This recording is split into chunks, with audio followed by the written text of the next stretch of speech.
Assalamualaikum warahmatullahi wabarakatuh. Balik lagi dengan aku Widya Nurkasana di YouTube channelku sendiri. Di video kali ini aku bakal sharing ke kalian karena video ini dibuat untuk memenuhi penugasan mata kuliah media pembelajaran akuntansi, di mana aku ditugaskan untuk membuat video berupa audio visual yang materinya itu tentang akuntansi tapi yang kaitannya erat dengan kehidupan sehari-hari. Nah, saat ini itu aku lagi ada di Semarang, yang dimana aku tuh di kos sama temenku. Nah, di awal biasanya nih aku hari ini tuh tanggal 5 Desember. Pokoknya di sini tanggal 5 Desember. Dimana ini awal bulan, biasanya aku dapat kiriman bulanan dari orang tuaku. Pasti kalian juga kan, anak kos pasti dikirimin uang bulanan kan. Nah, biasanya setiap awal bulan itu kita pasti membeli kebutuhan-kebutuhan, kayak misalnya pewangi untuk mencuci baju atau pewangi ruangan, ataupun kita beli cemilan biasanya untuk di kos, atau beli mie instan, atau ya air mineral gitu. Nah, sekarang aku mau ngajak kalian untuk ngikutin aku, gimana sih apa aja yang harus aku beli, apa aja yang aku beli itu di awal bulan gitu. Tapi sebelum itu aku mau ajak kalian untuk ambil uang di ATM untuk melihat saldo dari kiriman orang tuaku. Yuk simak video berikut ini.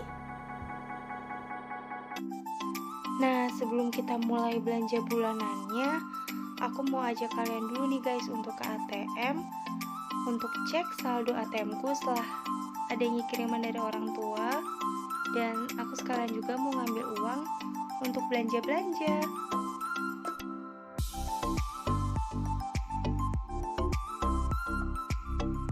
Nah, sekarang coba kita cek saldonya, apakah sudah masuk kiriman dari kedua orang tuaku. Oke, berarti sudah masuk karena jumlah saldonya sudah 597.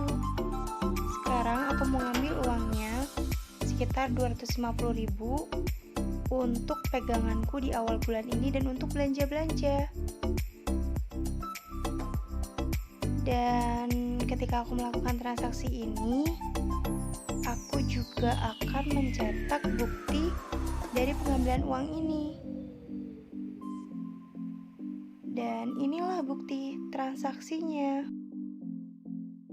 Nah, sebelum kita belanja bulanan, aku mau makan dulu nih guys.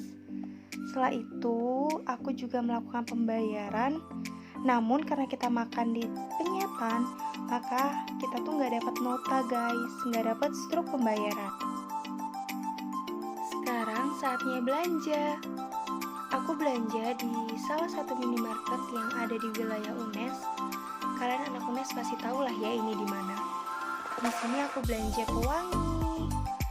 Aku juga belanja kapas, tisu, dan mie instan. Pokoknya di sini aku belanja kebutuhan yang aku butuhin selama sebulan ke depan.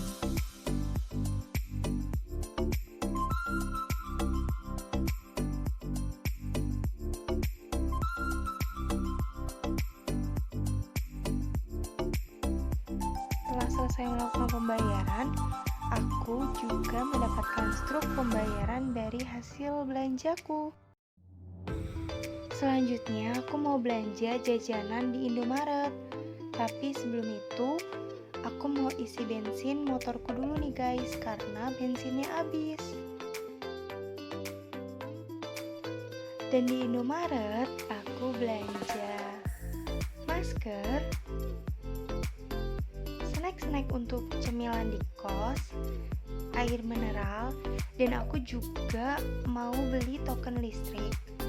Dan di Indomaret ini aku melakukan pembayaran dengan voucher karena aku punya voucher gratis belanja 100.000 di Indomaret, jadi aku gunain deh.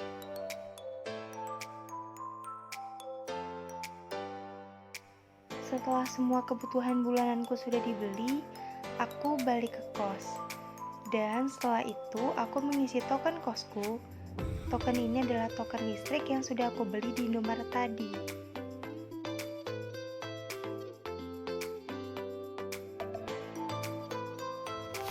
Nah, ini belanjaan yang aku beli di awal bulan. Ada sabun cuci baju, ada kapas, ada tisu, ada pasta gigi, ada sabun, dan ada berbagai macam cemilan-cemilan ya, dimana buat nemenin aku nugas.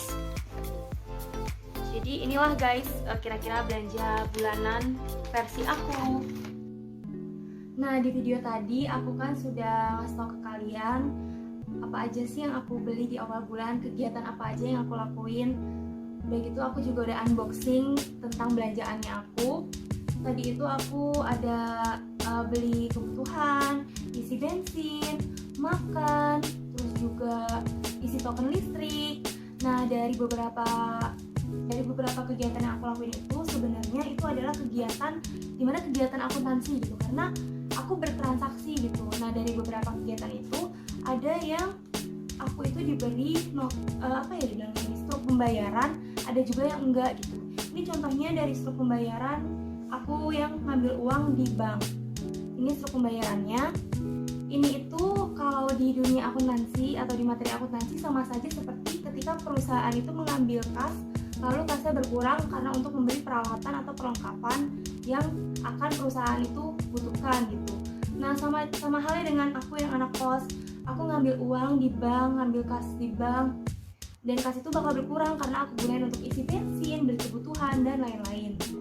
Nah, yang kedua ini ada struk dari Indomaret, dimana aku tadi beli kebutuhanku. Di sini udah tercantum semua, jadi aku tahu tadi aku habis berapa untuk kebutuhan bulanan aku. Terus ini juga ada di salah satu minimarket di dekat kos yang aku juga beli kebutuhan untuk bulanan. Nah, sebenarnya struk-struk ini merupakan bukti dari hasil transaksi yang aku lakukan gitu. Inilah buktinya. Inilah bukti yang aku jadi tahu, oh ternyata sekiannya uang yang aku keluarkan untuk membeli segala sesuatu di awal bulan gitu. Nah, itulah beberapa yang ada bukti transaksinya atau ada struk pembayarannya.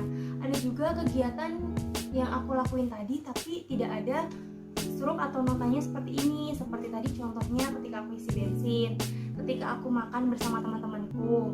Nah, disitu harusnya baiknya sebagai anak kos kita tuh mencatat, oh ternyata tadi kita makan keluar sekian, oh tadi kita isi bensin keluar sekian, atau kita membeli kebutuhan lain yang tokonya itu tidak menyediakan struk seperti ini. Harusnya kita catat, karena untuk apa?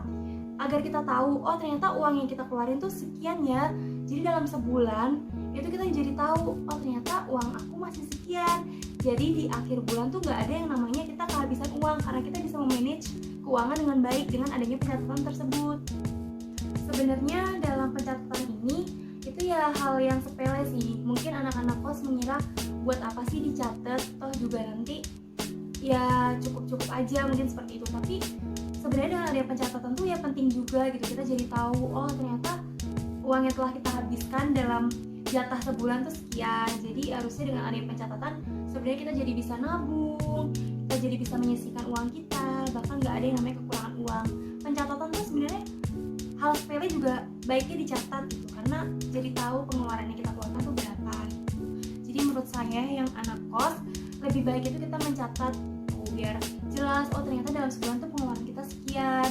Jadi bisa hemat juga, banyak sekali manfaat dari adanya pencatatan akuntansi atau transaksi-transaksi yang kita lakuin, dari mulai kegiatan-kegiatan makan atau beli apapun itu. Nah, bahkan dari informasi yang aku temui di internet ataupun di buku menyatakan bahwa manfaat dengan adanya pencatatan akuntansi dalam kehidupan sehari-hari adalah kita dapat mengetahui apa saja sih penerimaan dan pengeluaran dari uang kita, serta kita juga dapat mengawasi, mengontrol, dan merencanakan keuangan kita. Karena dengan menerapkan kegiatan tersebut, maka setiap harinya itu akan membantu untuk mengendalikan keuangannya kita. Nah, oleh sebab itu jangan ragulah untuk mencatat gitu. Kalau bisa sekarang keuangan itu apa yang kita keluarkan itu dicatat gitu, biar kita juga bisa tahu apa aja sih pengeluarannya kita, biar kita juga bisa saving lah dari sebagian dari kiriman orang tua gitu, kiriman orang tua per bulannya. Mungkin itu aja yang bisa aku sharing ke kalian tentang materi akuntansi yang secara tidak langsung tuh kita lakuin dalam kehidupan kita sehari-hari gitu. Cuman ya mungkin orang nggak sadar gitu. Nah itu aja dari aku, semoga bermanfaat video kali ini. Wassalamualaikum warahmatullahi wabarakatuh.